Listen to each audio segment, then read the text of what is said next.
भाई मेरा तो मानना है, कलाकार छोड़िए, सबसे पहले हमारा देश जो है एक गणतंत्र राज्य है, डेमोक्रेटिक कंट्री है।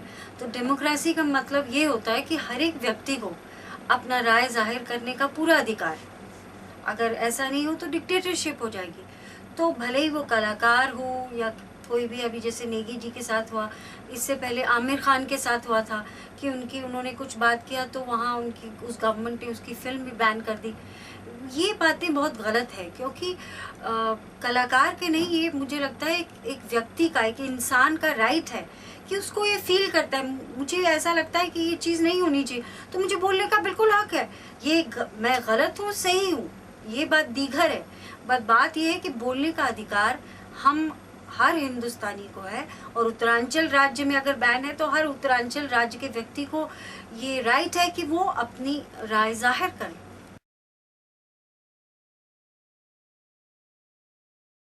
मैं तो छोटी सी थी जब वो उनके प्रोग्राम्स देखने जाया करती थी, क्योंकि और मतलब वो तो पूरे उस टाइम तो यूपी था, मतलब पहाड़ी, हम तो उस टाइम कहते थे पहाड़ी गानों में तो वो मशहूर थे, क्योंकि जो जिनसे हम लोग म्यूज़िक सीखते थे, मोहन उप्रेती वगैरह, तो वो भी उनका जिक्र करते थे। उससे ज़्यादा मेरे पिताजी से भी उनकी अच्छी जान पहचान थी, और कई ऐसे प्रोग्राम्स हुए जहाँ पर मैं बचपन में डांस किया करती थी, भरतनाट्यम। जैसे कोई 26 जनवरी के टाइम जैसे देहरादून में नगर पालिका के प्रोग्राम्स होते हैं ना, तो उसकी जी के भी गाने होते थे, और मैं भी कुछ करती थी, या कभी पहले डांस करती थी, फिर बाद में जैसे प्ले करने लगे। तो मतलब एक तरह से, मतलब मेरे लिए तो वो हमेशा ऐसे फिगर थे जिनको मैं लुकअप करती थी, और उनकी आवाज़ में तो जादू था और अभी भी है।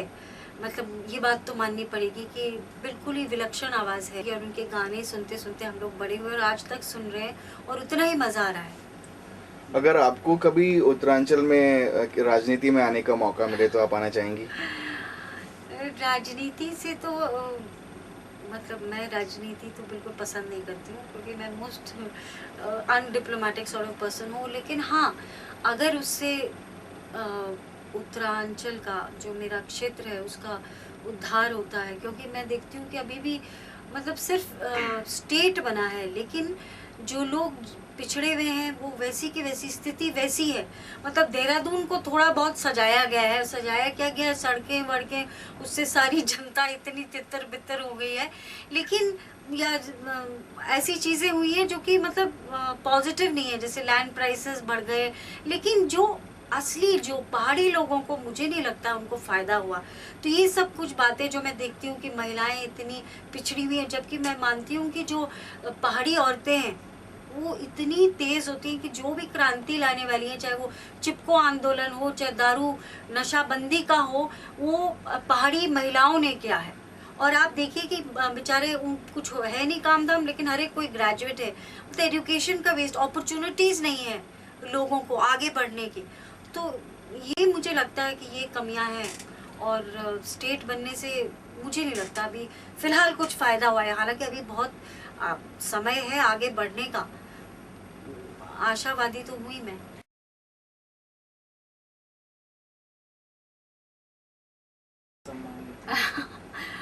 भैया अब ये तो सरकार की कमी का ही है, लेकिन चाहे उनकी जो भी भावना हो, हमारी भावना तो अपने राज्य की, राज्य तो अब बना है, लेकिन अपनी जो मिट्टी है, मैं तो सब लोगों से ये कहती हूँ, जब भी मैं तो देश विदेश भी घूमी हूँ, जैसे फिल्म प्रोड्यूसर से भी बातचीत होती है कि स्विट्ज़रलैंड, न्यूजीलैंड और कनाडा वगैरह इतनी खूबसूरत, लेकिन मैं सबसे कहती हूँ कि जितना खूबसूरत हमारा पहाड़ है, उतनी खूबसूरत कोई जगह नहीं है। तो मेरे लिए तो स्वर्ग है, क्योंकि मैं वहीं पैदा हुई, तो it's very dear to me.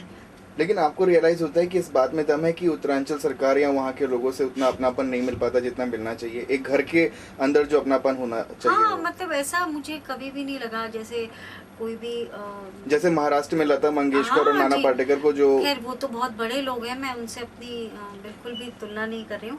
लेकिन आप जैसे जाते हैं, आप हमको थोड़ा बहुत लोग जानते हैं, तो सरकार की तरफ से मतलब ऐसा हो सकता है कि अगर आप कोई फिल्म वो बना रहे बोर्ड, तो आप जो लोग अपने फिल्म या थिएटर के बारे में, तो हमारी राय आज तक कभी किसी ने राय नहीं ली कि आगे हमको कुछ नहीं चाहिए, मगर कुछ चीज़ों को आगे बढ़ाने के लिए, क्योंकि हमने थोड़ा अनुभव किया है, हम काम करते हैं इस क्षेत्र में, तो आप पूछ सकते हैं। लेकिन कितनी चीज़ें बनती रहती हैं, लेकिन आज तक कभी किसी ने फ़ोन तो छोड़िए, पत्र द्वारा भी किसी ने हमसे पूछने की हमको शायद इस लायक नहीं समझा। यही कि मैं, जैसे एक आदमी कहता है कि I am proud to be an Indian, I am proud to be a Pahari. और मुझे कभी भी मौका मिलेगा तो मैं उत्तरांचल के लिए, और ये मेरा एक सपना है। मैंने जब एनएसडी में ट्रेनिंग भी ली थी तो मेरा बैक ऑफ द माइंड यही था कि मैं अपने क्षेत्र के लोगों के लिए कुछ करूँगी। ये मेरा सपना है। कल नहीं तो परसों मैं अपने राज्य के लिए कुछ करूँगी।